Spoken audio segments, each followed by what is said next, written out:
Hello friends, मैं हूं मिथिलेश कुमार और आपका स्वागत करता हूं उदित एकेडमी के यूट्यूब चैनल पे। आज के इस वीडियो में हम लोग यूपी पॉलिटेक्निक ग्रुप यानी डी फार्मा एंट्रेंस एग्जाम का जो प्रीवियस ईयर क्वेश्चन है उसका पार्ट 2 डिस्कस करने वाले हैं। हम लोगों ने इस प्रीवियस ईयर क्वेश्चन का पार्ट 1 ऑलरेडी डिस्कस कर रखा है। जो भी बच्चे अभी तक विजिट नहीं किए हैं वो उदित एकेडमी के यूट्यूब चैनल पर जाइए, देन प्लेलिस्ट सेक्शन में जाइए, वहाँ पर आपको प्रीवियस ईयर क्वेश्चन नाम से प्लेलिस्ट मिल जाएगा, वहाँ पर आप देख सकते हैं इसका पार्ट 1। ठीक है, फिर आपको यहाँ पे जो प्रीवियस ईयर क्वेश्चन है उसको Hindi as well as English दोनों मीडियम में हम लोगों ने डिस्कस किया जिससे कि दोनों बच्चों को हेल्प मिल सके। और जिस बच्चे को इसका पीडीएफ चाहिए इस प्रीवियस ईयर क्वेश्चन का, वो उदित एकेडमी के टेलीग्राम चैनल को ज्वाइन कर लीजिए, क्योंकि यहीं पे क्लासेस के नोटिफिकेशन भी मिलते हैं और जो भी क्लासेस चलती हैं उसके free of cost PDF notes available कराए जाते हैं। ठीक है, और आप सभी बच्चों का कल का कॉमेंट था कि क्वेश्चन सही से विजिबल नहीं है, तो जी हाँ, मेरे पास इसी क्वालिटी में क्वेश्चन है। तो आप लोगों से रिक्वेस्ट है कि आप लोग अपने फ़ोन का मैक्सिमम क्वालिटी बढ़ा लीजिए इस वीडियो को देखने के लिए, और अच्छे जगह पे बैठिए, वहाँ पे बैठिए जहाँ पे कि नेटवर्क बेहतर हो, ताकि आपको क्लियर विजिबल हो। अगर उसमें भी विजिबल नहीं हो पाता है तो मैं क्वेश्चन आज जूम कर करके बताऊंगा, जूम कर करके हर एक क्वेश्चन को डिस्कस करूंगा। और फिर भी प्रॉब्लम है तो आपको ये क्लास देख लीजिए, क्योंकि मैं क्वेश्चन पढ़ूंगा तो आपको तो पता चल जाएगा क्वेश्चन क्या है। फिर आप पीडीएफ देख लीजिएगा, इसका पीडीएफ मैं शेयर कर दूंगा उदित एकेडमी के टेलीग्राम चैनल पे। ठीक है, वहां से आप अच्छे से पढ़ सकते हैं। ठीक है, तो चलिए हम लोग स्टार्ट करते हैं, आराम से थोड़ा जूम कर करके पढ़ेंगे। सबसे पहले हम लोगों ने कल 70 नंबर क्वेश्चन तक डिस्कस कर लिया, आज हम लोग 71 से स्टार्ट करते हैं। ठीक है, फर्स्ट क्वेश्चन हमारा क्या है, which of the following has pseudocoel, यानी निम्न में से किसमें मिथ्या देह गुहा उपस्थित होती है। देखिए, सूडोसील क्या होता है, ऐसा बॉडी जिसमें कि सीलोम नहीं है लेकिन देखने में वो क्या लगता है, सीलोम के जैसा लगता है। ठीक है, सूडोसीलोम है मतलब है सीलोम नहीं, उसमें देह गुहा है नहीं, लेकिन मिथ्या है, एक मिथ है, मतलब एक देखने से लगता है कि वो देह गुहा है। ठीक है, तो वो किस में पाया जाता है, तो वो निमेटोडा में पाया जाता है। किस में पाया जाता है, निमेटोडा में। और निमेटोडा फाइलम को ही एक और नाम बोला जाता है स्केलमिंथिस। तो अगर ऑप्शन में स्केलमिंथिस रहता तो भी हो जाता, अगर ऑप्शन में निमेटोडा है तो वो भी हम लोग टिक करेंगे। ठीक है, 71 नंबर क्लियर। अब 72 नंबर क्वेश्चन को हम लोग जूम करके देखते हैं क्या है क्वेश्चन। 72 नंबर क्वेश्चन है हमारा, विच of the following is lysosome function. ये क्वेश्चन तो आपसे अच्छे से बनेगा कि निम्न में से लाइजोसोम का कार्य क्या है। तो लाइजोसोम को आत्महत्या की थैली कहा जाता है, और लाइजोसोम में डाइजेस्टिव एंजाइम्स पाए जाते हैं, हाइड्रोलेज एंजाइम्स पाए जाते हैं, जो कि एक्स्ट्रा सेलुलर मटेरियल को यानी कि बाह्य पदार्थ का पाचन करता है, साथ ही साथ ऑटोलाइसिस भी करता है। मतलब क्या, ऑटोलाइसिस का मतलब क्या, स्वनष्टीकरण, मतलब खुद को भी वो नष्ट कर सकता है, और साथ ही साथ ट्रिगर ऑफ सेल डिवीजन यानी कोशिका विभाजन में भी सहायता प्रदान करता है। तो इस प्रकार से हमारा आंसर हो जाएगा ऑल ऑफ दीज। ठीक है, इस प्रकार से आंसर क्या हो जाएगा, ऑल ऑफ दीज। लाइसोसोम का फंक्शन क्या क्या है, digestion of extra cellular material, बाह्य पदार्थों का पाचन करता है, साथ ही साथ स्वनष्टीकरण करता है यानी ऑटोलाइसिस करता है, और साथ ही साथ कोशिका विभाजन यानी सेल डिवीजन में हेल्प भी करता है। ठीक है, अब हमारा 73 क्वेश्चन को हम लोग फोकस में लेते हैं। 73 क्वेश्चन क्या है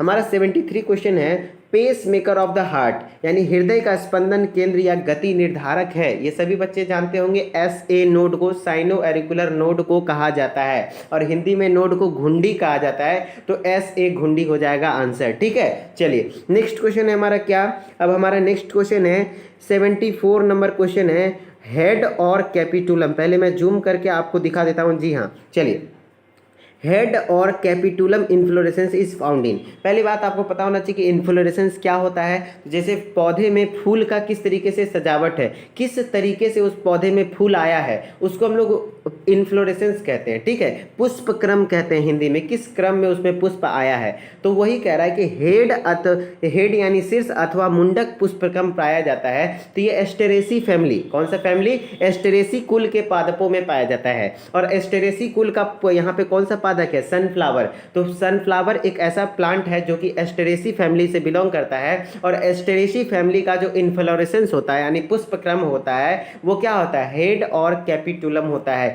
ये आपको morphology of flowering plants class 11th में पढ़ना है। ठीक है, चलिए नेक्स्ट क्वेश्चन पे आते हैं हम लोग। नेक्स्ट क्वेश्चन हमारा क्या है, 75 नंबर यदि क्वेश्चन पढ़ेंगे, विच of the following is positive Eugenix, यानी निम्नलिखित में से कौन सा सकारात्मक सूरजननिकी है। देखिए, इस क्वेश्चन का आंसर एक्चुअली में मेरे को भी कंफ्यूजन में है कि आखिर होना क्या चाहिए आंसर, इसलिए मैं इस क्वेश्चन का आंसर डिस्कस नहीं करूंगा। इसका अगर किसी को पता है तो आप लोग डिस्कस कीजिए। ठीक है, मैं पॉजिटिव यूजेनिक्स के बारे में थोड़ा सा डिटेल में स्टडी करूंगा, उसके बाद मैं इसका क्वेश्चन क्वेश्चन का आंसर टेलीग्राम पे आपको बताऊंगा, ठीक है। क्योंकि इस क्वेश्चन का आंसर में मेरे को थोड़ा कंफ्यूजन है, मैं कंफर्म नहीं हो पा रहा हूँ। यहाँ पे मेरे को 2 ऑप्शन सही लग रहा है, इसलिए मैं इस क्वेश्चन के बारे में नहीं बोलूंगा, ठीक है। 75 नंबर क्वेश्चन के बारे में, क्योंकि आपको गलत बताना बिल्कुल सही बात नहीं है। अगर नहीं आता है तो भैया मैं एक्सेप्ट करता हूँ कि ये क्वेश्चन मेरे को नहीं पता है, ठीक है। इसके बारे में मैं स्टडी करूंगा कि पॉजिटिव यूजेनिक्स में क्या क्या आते हैं, क्योंकि मैंने जितना पढ़ा है उस हिसाब से ऑप्शन वहाँ पे छटा नहीं रहा है। और मतलब ऐसा होता है ना कि आपके एग्जाम में 1-2 क्वेश्चन ऐसा होते हैं जो कॉन्ट्रोवर्शियल क्वेश्चन होते हैं, उसका आंसर टिक करना थोड़ा सा डिफिकल्ट हो जाता है, ठीक है। तो उसी में से एक क्वेश्चन वो है, ठीक है। चलिए 76 नंबर क्वेश्चन है एट्रोपा बाल्डोना। एट्रोपा बाल्डोना क्या है? एक मेडिसिनल प्लांट है। मेडिसिनल प्लांट मतलब क्या? औषधि योग्य पौधा। इससे बहुत तरीके की क्या बनाई जाती है? औषधि बनाई जाती है। तो एट्रोपा बाल्डोना प्लांट ऐसा प्लांट है जिससे कि क्या बनाया जाता है? औषधि बनाया जाता है, ठीक है। अब 77 नंबर क्वेश्चन है cell wall of gram positive bacteria is made up of. ये क्वेश्चन भी आप लोगों को पता होगा कि ग्राम धनात्मक बैक्टीरिया का जो सेल वॉल बना होता है वो किसका बना होता है? तो पेप्टिडोग्लाइकन का। किसका? ग्राम पॉजिटिव बैक्टीरिया का जो सेल वॉल बना होता है वो किससे बना होता है? पेप्टिडोग्लाइकन से बना होता है। यानी ग्राम ग्राही या फिर ग्राम धनात्मक जीवाणुओं का जो कोशिका भित्ति बना होता है वो पेप्टिडोग्लाइकन से बना होता है, ठीक है। चलिए नेक्स्ट क्वेश्चन पे आते हैं हम लोग। नेक्स्ट क्वेश्चन हमारा क्या है? थोड़ा सा जूम कर लेते हैं 85 नंबर क्वेश्चन को। ये क्वेश्चन हमारा है age of a tree can be estimated by. Age of a tree यानी क्या हुआ? किसी वृक्ष का आयु आकलन किसके द्वारा किया जाता है? तो देखिए मैं आपको बताता हूँ, जैसे कि अगर कोई पौधा नहीं बोलेंगे, इसको पेड़ बोलेंगे। पेड़ को यदि आप यहाँ से काटते हैं इस तरीके से, तो अगर काटते हैं तो वहाँ पे अगर देखिएगा उस लकड़ी में एनुअल रिंग बना होता है, गोल गोल अंदर में रिंग बना होता है। उसी को हम लोग एनुअल रिंग या फिर वलई, वार्षिक वलई कहते हैं, ठीक है। तो उसी जितना वो वार्षिक वलई है यानी एनुअल रिंग है, उसी से उस पौधे का उम्र भी पता लगाया जा सकता है कि वो कितने साल का पौधा है। तो age of tree can be estimated by number of annual rings. किसके द्वारा?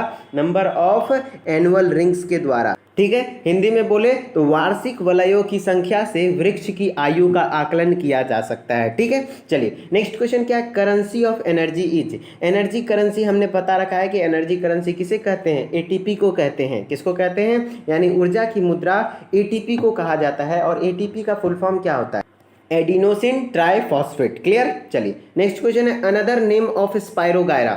स्पायरोगायरा का दूसरा नाम क्या है? तो स्पायरोगायरा को वाटर सिल्क के नाम से भी जानते हैं। वाटर सिल्क याद रख लीजिए। स्पायरोगायरा को और किस नाम से जानते हैं हम लोग? वाटर सिल्क के नाम से जानते हैं। क्लियर। अब हमारे पास क्या है? 89 नंबर क्वेश्चन। 89 नंबर क्वेश्चन को हम लोग थोड़ा सा लेंगे एंजाइम के बारे में। देखिए क्या है question? Which of the following statement is correct reference to enzyme. तो एंजाइम के बारे में आप ये याद रख लीजिए कि होलो एंजाइम का दो कंपोनेंट से बना हुआ आता है। कौन सा एंजाइम? होलो एंजाइम 2 कंपोनेंट से बना होता है। एक होता है एपो एंजाइम प्लस दूसरा होता है को एंजाइम। तो आपका आंसर नंबर इस हिसाब से देखिएगा तो डी नंबर आंसर हो जाएगा। होलो एंजाइम का कितने का, मैंने क्या बोला? होलो एंजाइम का कितना ये होता है? होलो एंजाइम कितने एंजाइम से? 2 एंजाइम से मिलकर बना होता है। एक होता है एपो एंजाइम, दूसरा होता है को एंजाइम। उसी तरीके से हिंदी में भी वही है कि एंजाइम के संदर्भ में कौन सा कथन उचित है? तो ऑप्शन नंबर डी हो जाएगा। Holoenzyme equal to apoenzyme plus सह एंजाइम, ठीक है। चलिए अब हम लोग नेक्स्ट क्वेश्चन हम लोग देखते हैं। नेक्स्ट क्वेश्चन हमारा क्या है? हमारा नेक्स्ट क्वेश्चन है 90 number question. Which of the following character is common both in human and adult frog. मतलब कहने का हुआ कि निम्नलिखित में से कौन सा लक्षण जो मानवों तथा वयस्क मेढकों दोनों में समान पाया जाता है। मतलब वयस्क मेढक और इंसान में समान पाया जाने वाला है, ठीक है। सबसे पहला ऑप्शन है यूरियोथेलिक मोड ऑफ एक्सक्रीशन। मतलब हुआ कि देखिए इंसानों में भी यही काम होता है कि जितने भी टॉक्सिक सब्सटेंस है जैसे कि एमोनिया वगैरह, उसको यूरिया में कन्वर्ट करके एक्सक्रीट किया जाता है, यानी शरीर से बाहर किया जाता है। जस्ट यही करता है कौन? मेढक भी। तो मेढक और इंसानों में यही कैरेक्टर सेम है, यूरियोथेलिक मोड ऑफ एक्सक्रीशन, यानी यूरियोटेलिक प्रणाली द्वारा क्या करता है? त्यागना करता है। मतलब वो एक्सक्रीट जो करता है, बॉडी से बाहर निकालता है अपने टॉक्सिक सब्सटेंस को, वो यूरिया के रूप में करता है, ठीक है। फिर हम लोग ऑप्शन बी सी डी क्यों नहीं हुआ वो भी बताएंगे। 4 चैम्बर ऑफ हार्ट। क्या बोला है, समान होना चाहिए, जबकि हम लोग जानते हैं इंसान का जो हार्ट होता है वो कितना होता है, 4 चैम्बर यानी 4 कक्ष होता है, लेकिन मेढक के हृदय में मात्र 2 कक्ष होता है। कितना कक्ष, 2 कक्ष, ठीक है। फिर हम लोग में इंटरनल फर्टिलाइजेशन होता है, मतलब जो फर्टिलाइजेशन होता है, निषेचन होता है, वो शरीर के अंदर होता है, जबकि मेढक में जो फर्टिलाइजेशन होता है वो क्या होता है, एक्सटर्नल फर्टिलाइजेशन होता है, शरीर से बाहर होता है। और क्या, न्यूक्लिएटेड आरबीसी। तो हम लोगों में जो आरबीसी होता है, मेच्योर आरबीसी होता है, वो क्या होता है, केंद्रक विहीन होता है, यानी केंद्रक नहीं होता है। लेकिन जो एडल्ट फ्रॉग है यानी वयस्क मेढक है, उसके आरबीसी में क्या होता है, न्यूक्लियस होता है। तो इस प्रकार से ये तीनों ऑप्शन नहीं होगा, क्योंकि ये तीनों ऑप्शन मैच नहीं कर रहा है। समझ गए कि इंसान में भी टॉक्सिक सब्सटेंस जैसे एमोनिया वगैरह है, उसको यूरिया के रूप में कन्वर्ट करके देन एक्सक्रीट किया जाता है। जस्ट उसी तरीके से फ्रॉग यानी वयस्क मेढक में भी टॉक्सिक सब्सटेंस एमोनिया को यूरिया में कन्वर्ट करके वो एक्सक्रीट करता है। और जब ये ऑप्शन है जैसे कि इंसानों में 4 चैम्बर हार्ट होता है, लेकिन मेढक में द्विकक्षीय हार्ट होता है। इंसानों में इंटरनल फर्टिलाइजेशन होता है, जबकि मेढक में बाय फर्टिलाइजेशन होता है, यानी एक्सटर्नल फर्टिलाइजेशन। हम लोगों में ई न्यूक्लिएटेड आरबीसी होती है, यानी न्यूक्लिएट नहीं होती है, और एडल्ट फ्रॉग में न्यूक्लिएटेड आरबीसी होती है। क्लियर, आंसर पता चल गया। नेक्स्ट क्वेश्चन आते हैं, in the life cycle of bryophytes which stage is dominant. यह आपको सीधा याद रखना है कि ब्रायोफाइट जो होता है उसमें गैमेटोफिटिक स्टेज डोमिनेंट होता है, मतलब जो मैक्सिमम उसके लाइफ साइकिल का जो मैक्सिमम पार्ट होता है वो गैमेटोफिटिक स्टेज होता है। क्या होता है, गैमेटोफिटिक स्टेज, यानी अगर उसको हम लोग बोले तो हिंदी में युग्मकोद्भिद, क्या युग्मकोद्भिद अवस्था में वो उसका डोमिनेंट फेज है, मतलब ज़्यादा से ज़्यादा टाइम तक वो अपने ब्रायोफाइट्स अपने जीवन काल में किस रूप में बिताता है, तो वो युग्मकोद्भिद की अवस्था में बिताता है। ठीक है, चलिए नेक्स्ट क्वेश्चन में आते हैं हम लोग। हमारा नेक्स्ट क्वेश्चन क्या है, 93 नंबर क्वेश्चन को हम लोग थोड़ा फोकस में लेंगे।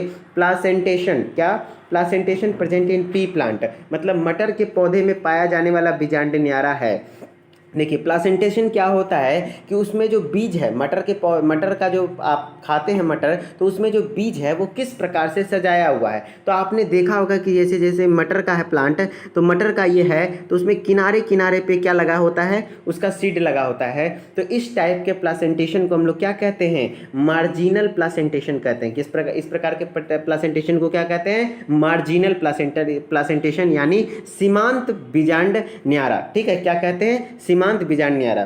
तो placentation present in P plant में जो प्लासेंटेशन होता है वो मार्जिनल होता है, मार्जिन मतलब किनारा, तो सीमांत में यानी सीमा पर होता है, यानी किनारे किनारे में सीड्स होते हैं। क्लियर, चलिए life span of blood platelets is, रुधिर प्लेटलेट्स का जीवन काल होता है। तो ब्लड प्लेटलेट्स का जो जीवन काल होता है वो लगभग 8 से 10 दिन का होता है। कितना दिन का, 8 से 10 दिन का होता है। ठीक है, चलिए नेक्स्ट क्वेश्चन हमारा, cork cambium is an example of. Cork cambium जो उदाहरण है वो किसका है, तो लेटरल मेरिस्टेम का है। किसका है, लेटरल मेरिस्टेम। किसका, cork cambium is an example of lateral meristem, यानी कॉर्क कैम्बियम पार्श्व विभज्योतक का उदाहरण है। ठीक है, लेटरल मेरिस्टेम क्या होता है, लेटरल मेरिस्टेम के द्वारा क्या होता है, प्लांट्स का वेट यानी क्या कहते हैं उसका क्या मोटाई बढ़ता है, क्या बढ़ता है, मोटाई बढ़ता है। और एपिकल मेरिस्टेम जो होता है शीर्षस्थ विभज्योतक, उसके द्वारा क्या होता है, पौधे का हाइट बढ़ता है। तो ये जो कॉर्क कैम्बियम है वो किसका उदाहरण है, लेटरल मेरिस्टेम का,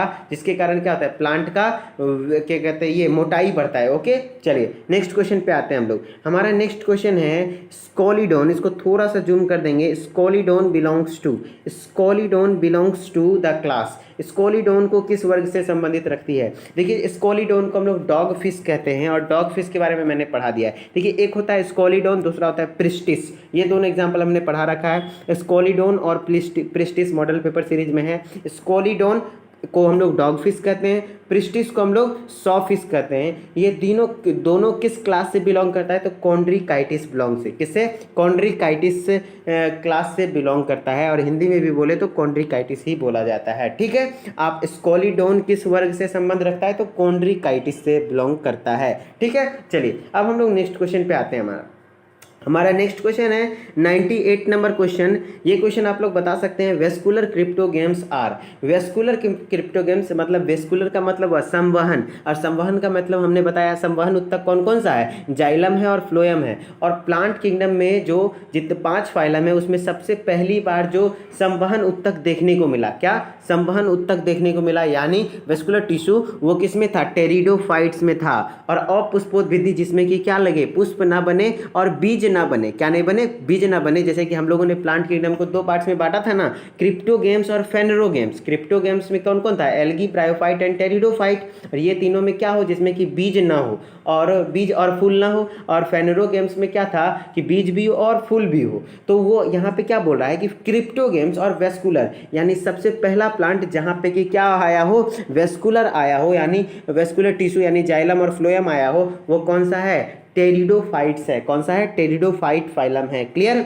चलिए अब, और प्लांट्स में फाइलम को डिवीजन बोला जाता है, क्या बोला जाता है, डिवीजन। तो संवहन और पुष्पोद्भिद किस डिवीजन से बिलोंग करता है, तो टेरिडोफाइट्स से बिलोंग करता है। ठीक है। चलिए नेक्स्ट क्वेश्चन है हमारा क्या, botanical name of radish. Radish का बॉटनिकल नेम क्या है, यानी साइंटिफिक नेम रेफेनस सेटाइवस होता है। किस क्या होता है, रेफेनस सेटाइवस। मूली का क्या होता है, वनस्पतिक नाम रेफेनस सेटाइवस है। ठीक है। ये भी देखिए, अब आप क्या कीजिएगा कि सभी का बॉटनिकल नाम याद कीजिएगा, जितना भी ये सब गाजर, मूली, आलू, टमाटर सबका नहीं है ना, आप उसी का याद कीजिएगा जो एनसीईआरटी में दे रखा है और मॉर्फोलॉजी चैप्टर में क्लास 11th में दे रखा है। रेडिस का क्या, रेडिस का बॉटनिकल नेम रेफेनस सेटाइवस। जैसे कि आलू का भी दे रखा है सोलेनम ट्यूबेरोसम। ठीक है। इस तरीके से प्याज का भी दे रखा है ओलियम सेपा। तो आपको ये सब चीज़ें याद रखनी पड़ती है ना, इसलिए मैं कहता हूँ कि एनसीईआरटी काफ़ी इंपॉर्टेंट है। लेकिन अभी के पॉइंट्स पे अगर आप एनसीईआरटी पढ़ रखे हैं तभी आप रिवाइज कीजिए, अन्यथा यदि आप एक बार भी नहीं पढ़े तो आप एनसीईआरटी को टच भी मत कीजिए, क्योंकि वो बहुत डिमोटिवेट करेगा आपको, क्योंकि वो काफ़ी टफ लैंग्वेज में है। उसके लिए एक अच्छे एजुकेटर का जरूरत है जो कि आपको लाइन बाय लाइन क्लियर बताए। देखिए एनसीईआरटी पढ़ने का मतलब क्या तरीका है, उसमें क्या है कि अगर एक पैराग्राफ यदि आप पढ़ें तो उस पैराग्राफ से आप फिर सोचिए कि कितने टाइप से क्वेश्चन बना। ठीक है। मेरा काम वही रहेगा अगले बैच से, मैं सोच रहा हूँ कि वही करूँगा कि पैराग्राफ के एक एक लाइन को मैं समझाऊंगा कि देखिए इस लाइन से ऐसे क्वेश्चन बनेगा, इस लाइन से ऐसे क्वेश्चन बनेगा, इस लाइन से ऐसे क्वेश्चन बनेगा। देन आप लोगों बच्चे को बहुत ज़्यादा हेल्प मिलेगा। लेकिन इस बार जो हो सक रहा है हम लोगों ने किया है और बेस्ट है, इतना में भी अच्छा हो सकता है। ठीक है। तो मूली का वनस्पतिक नाम क्या है, रेफेनस सेटाइवस। क्लियर। चलिए अब हम लोग नेक्स्ट क्वेश्चन आते हैं, न्यूक्लियस वाज डिस्कवर्ड बाय। ये भी क्वेश्चन हम लोगों ने कर रखा है 500+ प्रश्नकाल सीरीज में। केंद्रक की खोज किसने की थी, तो केंद्रक की खोज रॉबर्ट हुक ने किया। सॉरी, रॉबर्ट हुक ने तो कोशिका का, रॉबर्ट ब्राउन, किसने, रॉबर्ट ब्राउन ने केंद्रक का खोज किया था। किसने, रॉबर्ट ब्राउन ने। ठीक है। रॉबर्ट हुक ने तो कोशिका का खोज किया था। अच्छा बताइए, जीवित कोशिका का खोज किसने किया था, तो एंटोन वॉन लीवनहुक। और मृत कोशिका Robert Hooke. Father of cytology Robert Hooke. ठीक है। साइटोलॉजी मतलब क्या होता है, सेल का अध्ययन यानी कोशिका का अध्ययन। क्लियर। तो इस तरीके से हमारा ये प्रीवियस ईयर क्वेश्चन का 100 नंबर तक, 50 to 100 तक बायोलॉजी का क्वेश्चन था, वो हमने कवर कर लिया। ठीक है। हमारा यहाँ तक क्वेश्चन कवर हो गया। और फिर इस तरीके से हमारा प्रीवियस ईयर क्वेश्चन हमारे पास 1 ईयर का अवेलेबल है। और मैं ये भी बता दूं कि ये मुझे ये भी नहीं पता कि ये किस ईयर का प्रीवियस ईयर क्वेश्चन है। शायद हो सके तो ये 2019 का या तो 2018 का है। क्यों, क्योंकि मुझे ये क्वेश्चन उदित सर ने अवेलेबल किया है कि ये ओरिजिनल प्रीवियस ईयर क्वेश्चन है, लेकिन किस ईयर का है सर को भी नहीं पता है उतना। लेकिन हाँ 2018 या फिर 2019 का है। लेकिन हाँ आपके एग्जाम का original previous year question paper है। ठीक है। इतना ट्रस्ट आप कर सकते हैं, आपके एग्जाम में इसी लेवल का क्वेश्चन आता है और इसी एक एक लाइन, 1 लाइनर क्वेश्चन आती हैं। ऐसा भी नहीं है कि बहुत लंबा लंबा क्वेश्चन आता है, बस छोटा छोटा ही क्वेश्चन आता है। बस सही मायने में यदि आप एनसीईआरटी को रीड कर लेंगे 4 से 5 बार तो मेरे ख्याल से 50 में से 50 क्वेश्चन यदि आप सही कर सकते हैं। 1-2 क्वेश्चन जैसे एक्सेप्शनली आ जाता है, पॉजिटिव यूजेनिक्स वाला, वो टॉपिक मुझे को पढ़ना पड़ेगा पॉजिटिव यूजेनिक्स के बारे में। देन मैं उसका आंसर टेलीग्राम पर आपको साझा कर दूंगा। ठीक है। तो चलिए, और हाँ आज के रात में मैं सोच रहा हूँ कि 2017 के मॉडल पेपर को कम्प्लीटली रिवाइज करवा दूँ। ठीक है। तो आप लोगों को टेलीग्राम चैनल उदित एकेडमी को ज्वाइन कर लीजिए, क्योंकि आज रात के 8 बजे से, कितने बजे से, 8 बजे से ये 2017 का मॉडल पेपर कंप्लीट होगा। ठीक है। कंप्लीट मॉडल पेपर हम लोग 2017 का रिवाइज करेंगे आज रात 8 बजे। ठीक है। ये क्लास कंफर्म होगा, इसलिए आप अभी से ही नोटिफिकेशन बेल को ऑन कर लीजिए, चैनल को सब्सक्राइब करके, ताकि आपको मिल जाए। या फिर आप टेलीग्राम को ज्वाइन कर लीजिए, कोई एक ऐसा चीज़ ज्वाइन कर लीजिए जहाँ से कि आपको नोटिफिकेशन मिल सके, फिर आप क्लास साथ में हमारे साथ कर सकें, चाहे वो एक पार्ट में कंप्लीट हो या फिर अगर मान लीजिए जैसे कि हमारे पास मोबाइल है तो उसमें एक ही बार में ज़्यादा लंबा वीडियोज़ नहीं शूट हो पाता है, प्रॉब्लम करने लगता है। तो इस कारण से हो सके तो ऐसा होगा कि अगर 1-1.5 घंटा, क्योंकि 1 घंटा कम से कम लगेगा, क्योंकि मैं पूरे 45 मिनट का मिनिमम क्लास चलेगा, तो अगर उतना नहीं हो पाता है ना, तो जैसे ही जितना पार्ट्स में ख़त्म हुआ, जस्ट जस्ट 5 मिनट के बाद फिर नेक्स्ट क्लास में उसको कवर कर लेंगे, ठीक है, लेकिन छोड़ेंगे नहीं। क्लियर? तो चलिए हम लोग मिलते हैं रात वाले क्लास में। प्रीवियस ईयर क्वेश्चन देख के आपको कैसा लगा, क्या सारे क्वेश्चन का आंसर भी सही है ना, आप लोग भी डिस्कस कीजिए, ठीक है। हम लोग मिलते हैं रात वाले क्लास में। Okay, bye bye.